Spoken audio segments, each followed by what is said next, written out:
Halo semuanya, selamat datang di channel Auto Driver. Ferrari mengeluarkan mobil terbaru mereka bernama Ferrari Purosangue. Kami datang langsung ke Maranello, Italia untuk meliput langsung kehadiran mobil ini, diundang eksklusif oleh Ferrari. Dan di video kali ini Anda akan melihat seperti apa mobilnya, seperti apa detailnya, dan kenapa mobil ini dibuat.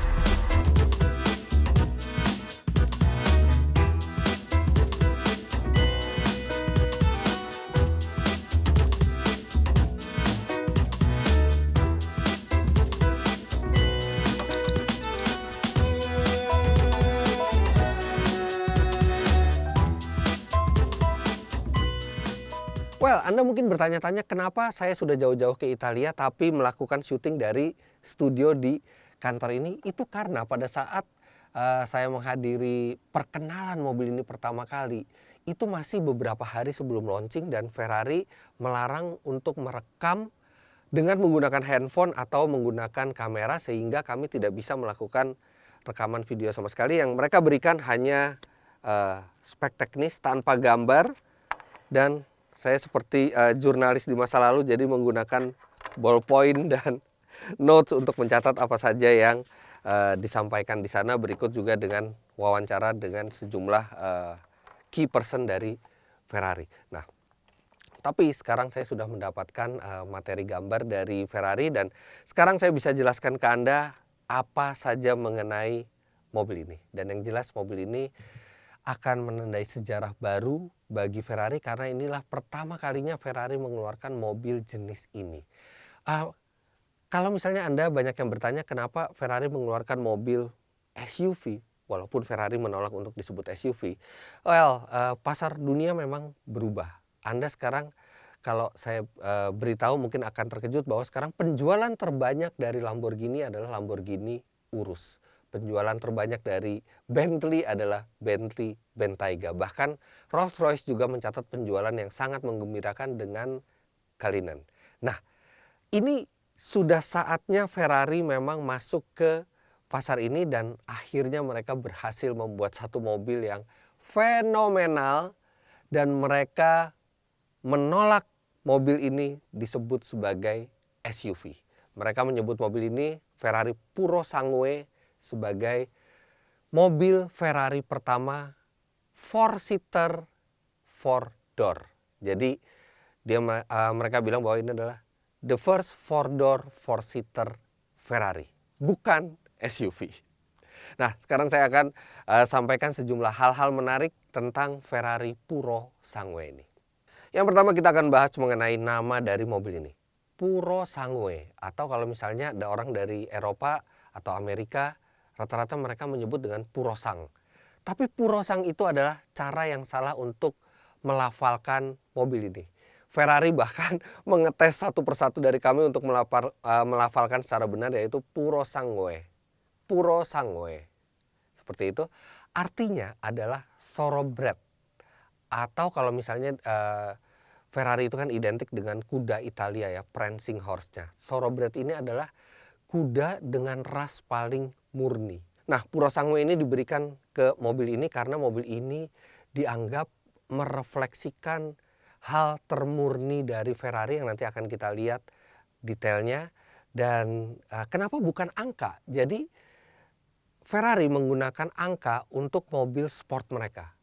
456, 488, 296, 812, SF90.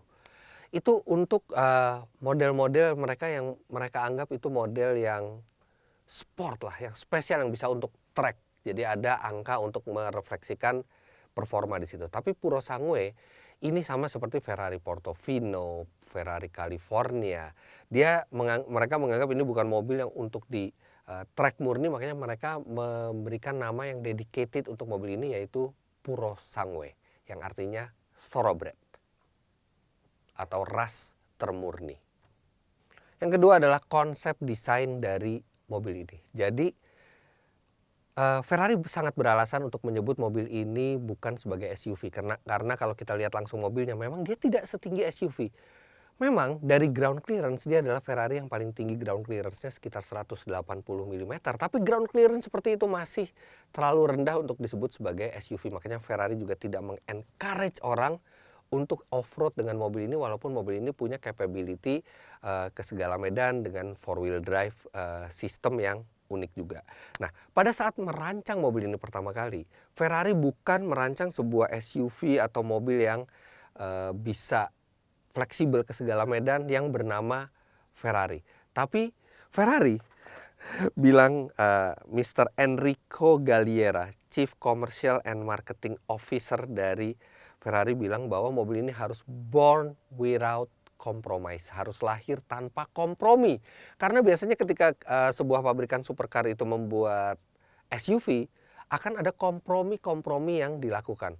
Performanya mungkin menurun, kestabilannya mungkin menurun, atau kelincahannya itu menurun karena memang karakter dari SUV itu berbeda dengan sports car. Tidak, Ferrari tidak mau itu.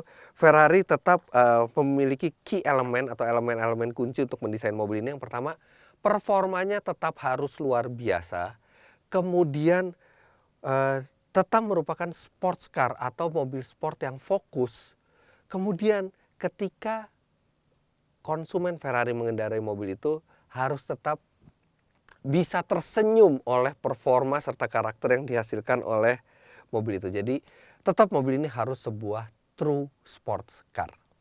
Next adalah desain eksterior. Nah, desain eksterior dari mobil ini dikomandoi oleh Mr. Flavio Manzoni, Chief Design Officer. Dan kalau Anda lihat dari depan mungkin mobil ini ada sedikit mirip Romanya di depan, tapi benar-benar ini desain lainnya itu pure. Sedangkan bagian depannya memang ada kemiripan karena itu adalah bahasa desain dari Ferrari. Tapi begitu saya melihatnya langsung, luar biasa menakjubkannya mobil ini dengan beberapa detail yang tidak biasa. Nah, Anda bisa lihat bagian sampingnya seperti Ferrari FF yang sedikit ditinggikan. Kemudian itu bagian belakangnya, tapi semua desainnya original. Jadi tidak ada yang diambil common parts dari mobil lain. Bahkan mobil ini ketika dibuat, Ferrari itu paling tidak suka common parts, parts yang diambil dari model lain. Mereka ingin membuat semua parts itu dedicated hanya untuk mobil ini. Walaupun pasti akan membuat harga itu menjadi lebih tinggi, tapi ya itulah Ferrari way. Nah, hal unik yang ada di mobil ini adalah kalau Anda bisa lihat di atas lampu depan itu ada lubang. Dan lubang itu adalah lubang yang bisa dimasuki oleh udara untuk aerodinamika dari mobil mereka.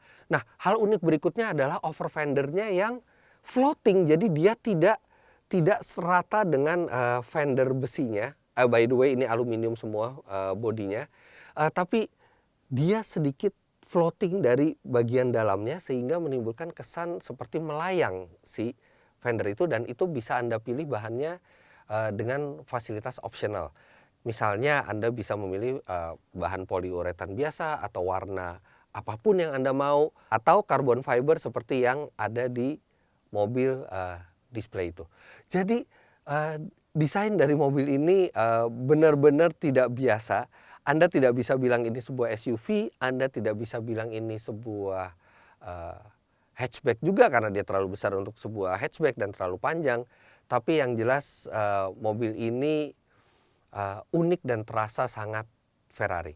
Yang lebih unik lagi dari mobil ini adalah bukaan pintunya. Ferrari menyebutnya sebagai welcome door. Jadi bukan pintu depan seperti biasa, tapi bukan pintu belakang.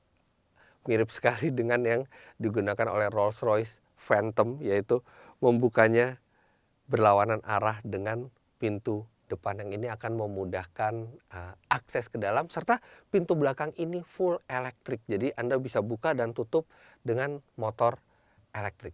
Yang unik adalah walaupun sudah menggunakan pintu welcome door, yang biasanya kalau mobil sudah menggunakan itu tidak perlu ada pilar B lagi, tapi Ferrari tetap memiliki pilar B di Purosangue ini. Alasannya adalah karena mereka membutuhkan rigiditas yang baik. Apalagi mobil ini nature-nya sedikit lebih tinggi dari Ferrari lainnya, artinya mereka butuh rigiditas yang lebih baik untuk pengendalian yang setara dengan sports car mereka. Mobil ini juga tidak memiliki wiper belakang. Pada saat kami tanya kenapa wiper belakang tidak dipasang di mobil ini, alasan mereka simpel, karena wiper belakang akan membawa dua hal buruk. Yang pertama, dari segi desain akan terlihat kurang estetik, kemudian akan sedikit merusak aerodinamika atau performa aerodinamika dari mobil ini. Walaupun kecil, tapi Ferrari tidak mau. Sebagai gantinya, Ferrari membuat lubang di spoiler belakang supaya angin itu mengalir melewati kaca belakang dan menimbulkan sapuan angin untuk membilas air yang ada di kaca. Well, pasti tidak akan seefektif wiper, tapi ya itulah cara Ferrari untuk membuat mobil ini tetap optimal dalam hal aerodinamis dan desain. Bahkan untuk Anda yang ingin melakukan perjalanan keluarga dengan mobil ini, bagasinya juga masih cukup besar, yaitu 473 liter, yang mana untuk Ferrari itu sangat besar. Jadi akomodasi orang dan barang juga sangat baik di dalam Purosangue ini. Sekarang kita masuk ke bagian yang paling menarik dari mobil ini, yaitu mesinnya, karena mesin ini mengejutkan dan berbeda dengan prediksi banyak jurnalis atau pengamat otomotif lainnya. Rata-rata menyangka bahwa Ferrari untuk mobil ini, karena mereka menganggap bahwa Ferrari akan membuat sebuah SUV, itu akan menggunakan mesin hybrid atau plug-in hybrid, walaupun hybridnya Ferrari tetap sangat-sangat kencang, tapi itu lebih ramah lingkungan, kemudian itu juga lebih masuk akal atau lebih sensibel buat dimasukkan ke sebuah SUV. Tapi tidak, ternyata di tengah era elektrifikasi, era turbo, Ferrari justru memilih mesin yang old style. Old style artinya dalam hal konfigurasi dan konstruksinya. Ferrari memilih mesin 6.500 cc V12 tanpa turbo. Jadi terkejut, saya lumayan terkejut Ferrari menggunakan mesin V12 6.500 cc naturally aspirated engine yang menghasilkan tenaga 725 HP di 7.750 rpm serta torsi 716 Nm di 6.250 rpm. Dan yang menakjubkannya lagi, dengan teknologi canggih Ferrari, mesin ini bisa menghasilkan 80% dari torsinya sejak 1.800 rpm. Jadi tidak perlu menunggu turbo boost untuk menghasilkan torsi yang sudah cukup besar. Dan redline-nya sendiri, mobil ini bisa mencapai 8.250 rpm dengan lengkingan yang pastinya akan sangat merdu, walaupun pada saat acara press day kemarin tidak dinyalakan sama sekali mesinnya, tapi ya V12. Tentu yang menarik adalah alasan kenapa Ferrari menggunakan mesin ini, padahal mereka punya mesin turbo yang artinya mungkin kapasitasnya bisa dikecilkan dengan tenaga yang sama. Mereka juga punya mesin hybrid yang artinya dengan tenaga yang bahkan mungkin lebih besar, tapi bisa menciptakan mesin yang lebih ramah lingkungan. Tapi tidak, Ferrari memilih V12 dengan 6.500 cc naturally aspirated engine. Jadi alasan yang diberikan Ferrari adalah Ferrari ingin membuat mobil ini tanpa kompromi. Oke, Ferrari sudah membuat mobil yang sedikit lebih tinggi dibandingkan Ferrari lainnya, 4 pintu gitu ya. Ferrari harus menambahkan sesuatu di mobil ini supaya gregetnya itu tetap menyala gitu. Nah, itulah kenapa alasan dipakai mesin yang V12 6.500 cc. Mr. Enrico Gallieri bilang bahwa semua customer Ferrari itu harus tersenyum ketika menaiki mobilnya. Jadi mereka tidak ingin ketika mereka membeli Purosangue adalah Ferrari yang sudah terkompromi karena desain bodinya. Makanya mereka memberikan mesin yang legendaris mereka, V12 NA, supaya memberikan mobil ini sebuah keunikan dibandingkan pesaing-pesaingnya di pasaran, serta supaya menjustifikasi bahwa mobil ini memang layak menyandang nama Purosangue, alias ras yang paling murni. Dan dengan tenaga 725 HP, Ferrari mengklaim bahwa ini adalah mesin V12 paling bertenaga yang pernah mereka jual ke pasaran. Bukaan kap mesinnya juga unik, jadi model buka ke depan seperti ini yang Ferrari bilang ada dua alasan kenapa mereka membuat bukaan seperti itu. Karena yang pertama itu adalah solusi untuk mencapai mesin V12-nya sudah mundur, itu lebih mudah bagi mekanik, serta alasan berikutnya adalah akan menimbulkan efek visual yang dramatis, dan mereka benar. Dalam hal performa mobil ini luar biasa. Figur yang diklaim oleh Ferrari 0 sampai 100 km per jam, mobil ini bisa menuntaskannya dalam hanya 3,3 detik. Kemudian 0 sampai 200 km per jam tuntas dalam 10,6 detik, dan top speednya 310 km per jam, yang mana kalau misalnya Ferrari mau mobil ini disebut sebagai SUV, mereka bisa mengklaim bahwa ini adalah salah satu atau bahkan SUV terkencang di dunia. Tapi Ferrari tidak mau menyebut mobil ini SUV, ini adalah 4-door 4-seater sports car. Jadi inilah mesin untuk Purosangue V12 tanpa turbo, tanpa supercharger, tanpa elektrifikasi. Dan nggak sabar rasanya dengar suaranya, pasti akan sangat memukau di jalan. Nah, bicara konfigurasi penggerak ini juga sangat unik, karena walaupun ini mesinnya adalah mesin depan, tapi Ferrari menyebutnya sebagai mid front mounted engine. Jadi mesin yang di depan itu dimundurkan semaksimal mungkin untuk memperbaiki distribusi bobot dan direndahkan serendah mungkin, dan itu membuat ada sejumlah inovasi atau sejumlah konfigurasi yang unik. Untuk membuat mesin itu bisa mundur maksimal, Ferrari harus melepas gearbox dari mesin tersebut, karena gearbox biasanya menempel ke mesin dan itu akan membuat rangkaian mesin dan gearbox itu panjang dan agak susah untuk memundurkan mesin. Yang dilakukan Ferrari adalah memotong gearboxnya, jadi hanya unit mesin. Kemudian dari mesin ini langsung ada drive shaft, dan barulah drive shaft itu bertemu dengan gearbox di bagian belakang. Jadi mesinnya ada di depan, gearboxnya ada di bagian belakang. Gearboxnya sendiri 8 speed dual clutch dan sangat cepat, bahkan dibuat Ferrari menurut keterangan pers mereka ini dibuat lebih cepat lagi untuk perpindahan giginya, mencapai 18% lebih cepat perpindahan giginya dibandingkan transmisi dual clutch 7 speed mereka sebelumnya, dan juga lebih kuat 35%. Jadi mereka sanggup, transmisi itu sanggup untuk menyalurkan torsi bahkan sampai 1200 Nm. Nah, dengan mesin di depan dan transmisi di belakang terjadilah distribusi bobot yang sempurna menurut Ferrari, yaitu 51% di belakang, 49% di depan. Nah, yang unik lagi dari gearbox 8 speednya ini adalah rasio giginya. Jadi rasio gigi dari gigi 1 sampai gigi 7 itu adalah close ratio untuk membuat pengendara dari Purosangue ini serasa mengendarai mobil yang benar-benar pure untuk track.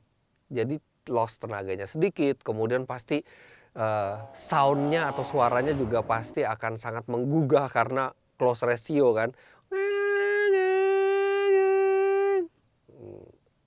Itu dihilangin aja.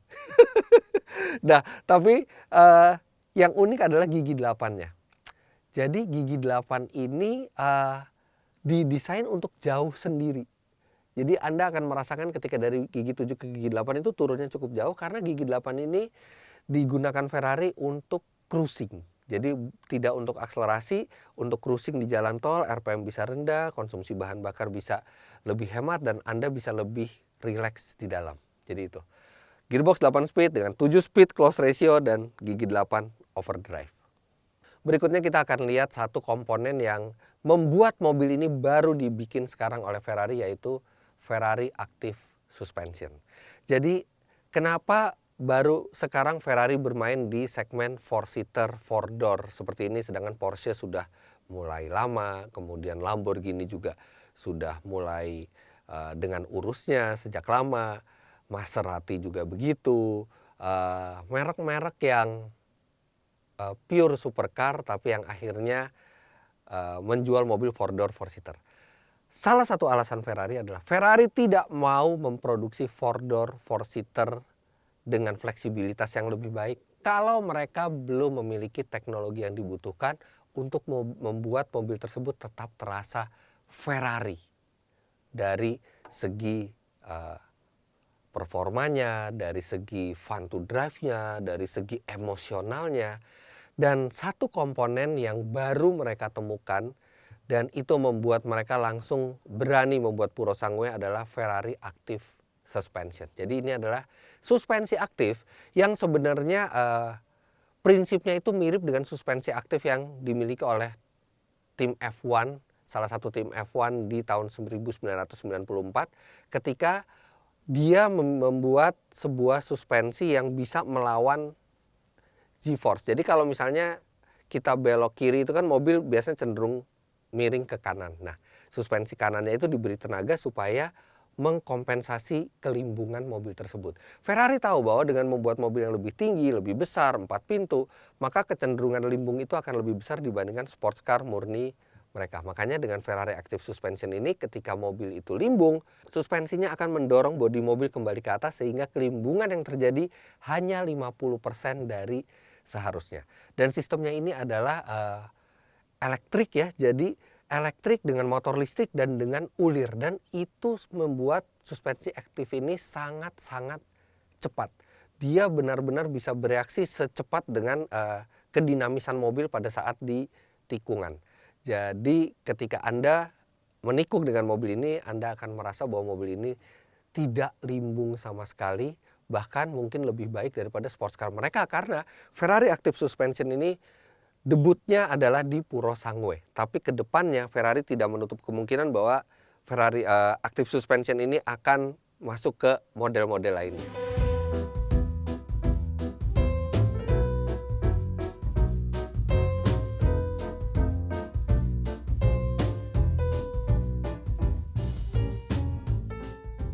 Kemudian kita masuk ke desain interior dan di sini juga sangat menarik karena sesuai namanya 4-door 4-seater. Jadi benar-benar total hanya ada 4 tempat duduk, artinya 2 di depan dan 2 bangku individual di bagian belakang dengan konsol besar di tengah, artinya tidak bisa 5-seater. Ferrari tidak memiliki option untuk 5-seater di mobil ini, hanya 4-seater karena Ferrari menginginkan mobil ini tetap asik. Saya sudah masuk ke bagian belakang mobil ini dan mobil ini cukup lega. Saya masih tersisa kira-kira 7-10 cm di legroom ketika saya duduk di belakang posisi berkendara saya. Dan joknya sendiri ya cenderung keras tapi ergonomis dan memeluk tubuh dengan baik. Kemudian hal yang menarik berikutnya adalah desain interior depan karena ini berbeda dengan semua Ferrari lainnya. Ferrari menyebutnya sebagai double cockpit. Jadi ada instrumen yang besar untuk driver, tapi masih ada juga display yang sangat besar lebih dari 10 inci di bagian penumpang. Sehingga penumpang itu mendapatkan instrumen atau layar yang hampir sama dengan yang ada di driver. Jadi informasinya bisa lebih jelas, bisa lebih lengkap dan penumpang di sebelah kiri ya, kalau misalnya kita setir driver di sebelah kanan, penumpang di kiri itu bisa merasakan keasikan yang sama dengan drivernya karena bisa melihat instrumen yang besar sekali. Dan memang kalau dilihat dari belakang instrumen ini hampir simetris ya, dan itu agak berbeda dibandingkan Ferrari lainnya yang walaupun Ferrari lainnya itu memiliki layar tapi layarnya itu biasanya sangat kecil, sedangkan di Purosangue ini besar. Untuk posisi berkendara sendiri pure Ferrari, benar-benar Anda selonjor kakinya ke depan dengan pengaturan setir teleskopik dan tilt yang elektrik dan banyak pengaturannya sehingga posisi menyetir Anda akan merasa seperti Ferrari yang lain, mungkin seperti Ferrari Portofino, California atau bahkan Ferrari Roma. Tidak ada kompromi dalam hal posisi berkendara, tetap fantastis. Kemudian di interior ini juga bertabur fitur-fitur yang terbaik dari Ferrari, sistem fitur radar seperti adaptive cruise control, lane keep assist juga sudah termasuk dalam fitur standar mobil ini. Tapi yang namanya Ferrari, Anda selalu bisa melakukan spec up, Anda selalu bisa melakukan memilih optional yang banyak dari Ferrari. Jadi apapun yang Anda pilih itu akan dibuatkan oleh Ferrari. Bahkan faktanya Ferrari tidak akan membuat mobil ini untuk stok jualan, tapi hanya membuat mobil ini setelah ada pesanan dari klien. Kemudian masalah harga sekarang, berapa harga dari mobil ini? Well, untuk Indonesia belum diketahui persis, tapi untuk di pasar Eropa, Ferrari memberikan harga 390.000 euro atau sekitar 5,5 miliar rupiah lah. Tapi itu harga di Italia, itu hanya sebagai base price dan itu pun belum ada optional apa-apa. Benar-benar base model itu harganya 390.000 euro. Dan setelah kami bandingkan, artinya 390.000 euro ini sekitar 40.000 euro di atas Ferrari 296 GTB. Artinya kalau misalnya Ferrari 296 GTB di sini itu base price-nya itu sekitar 10-11 miliar rupiah, Anda bisa expect mobil ini sedikit di atas harga tersebut. Ya, memang cukup mahal, tapi tetap ini adalah sebuah Ferrari murni. Last but not least adalah eksklusivitas, dan ini juga hal yang mengejutkan karena orang berpikir bahwa Ferrari membuat Purosangue ini untuk menjadi backbone mereka. Seperti yang dialami oleh Lamborghini, di mana penjualan terbanyak adalah Urus, kemudian Bentley dengan Bentayganya, Rolls-Royce dengan Cullinannya. Tapi Ferrari justru tidak mau mobil ini menjadi backbone. Bahkan mereka melakukan langkah-langkah untuk menghindari mobil ini menjadi backbone atau mobil terlaris dari Ferrari. Caranya gimana? Mereka bersumpah ke diri mereka sendiri, dan mereka akan memegang komitmen bahwa mereka akan maksimal menjual mobil ini hanya 20% dari total penjualan Ferrari, atau hanya 1/5-nya dari total penjualan Ferrari. Karena mereka tidak ingin mobil ini menjadi sangat populer, dan mereka ingin membatasi mobil ini jadi produksi akan dibatasi hanya 20% dari total penjualan Ferrari. Nah, saat ini sudah banyak orang yang melakukan order. Dan saya pribadi bertanya langsung ke Mr. Gallieri, Mr. Enrico Gallieri, bagaimana Ferrari memenuhi pesanan. Kalau misalnya pesanannya melebihi dari 20% kuota yang ditetapkan oleh Ferrari. Ferrari bilang tetap saja mau sebanyak apapun pesanan, mereka tidak akan melebihi kuota 20%.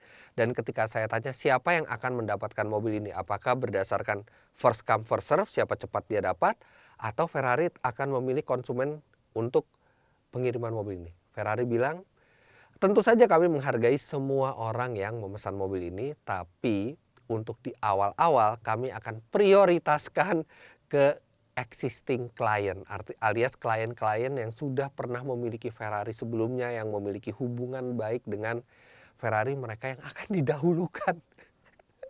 Jadi tidak berlaku first come first serve di Ferrari, tetap Ferrari akan memilih siapa yang bisa memiliki mobil ini, terutama di awal-awal. Mungkin nantinya setelah customer loyal dari Ferrari ini bisa mendapatkan Purosangue, barulah Anda kalau misalnya memesan sebagai Ferrari owner baru akan dilayani oleh Ferrari. Tapi tetap sampai kapanpun mobil ini dibuat, tidak akan dibuat melebihi 20% dari total penjualan Ferrari, dan akan membuat Purosangue ini akan lebih eksklusif dibandingkan pesaing-pesaing di kelasnya. Ferrari sendiri menyebut pengiriman pertama mobil ini akan dilakukan di kuartal kedua 2023.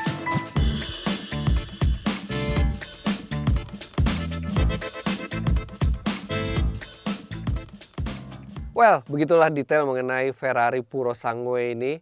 Anda bisa lengkapi juga data mengenai mobil ini, berita-berita menarik tentang mobil ini Anda bisa baca di autodriver.com. Tapi ini adalah salah satu Ferrari paling menarik yang dikeluarkan, dan rasanya tidak sabar untuk menunggu Purosangue ini hadir ke Indonesia dan mencobanya secara langsung. Tapi untuk sekarang sekian dulu.